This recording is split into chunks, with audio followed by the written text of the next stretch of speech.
Welcome to the Windows Computer and Technology channel, and if you're on Windows 11, remember that you can pause updates up to 7 days if you ever need to. It could be because you saw something about the update maybe causing a problem. It could be because you want to pause the update for some reason. Whatever the reason, of course, it is always better to install the updates, especially security, as soon as possible. But, sometimes you might, for some reason, want to pause them. So there's a 7-day delay that is available. And unfortunately, Microsoft used to give up to 35 days.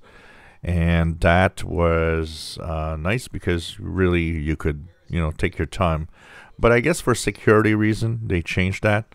So now it's 7 days. So if you go into your Windows updates by right-clicking the Start button, going into your settings, going into Windows Update on the left side, well, what you've got is what you have here. Pause updates, and you have pause for 1 week. So this is the option that you get.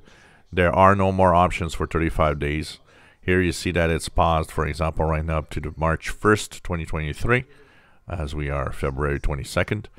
And of course, if you want to unpause, well, all you have to do is click the Resume Updates button, and that will not only resume updates, it will actually trigger a update check.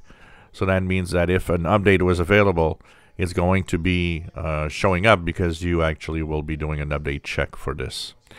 So you can pause up to 7 days, and this is available for Windows Update on Windows 11, 21H2, and 22H2.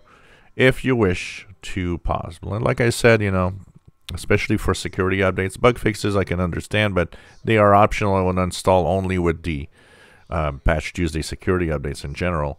But security updates, the quicker you install them, the better it is to stay safe, as updates for software and operating systems are extremely important. It's probably the #1 thing that keeps you safe. If you enjoy my videos, please subscribe, give us thumbs up. Thank you for watching.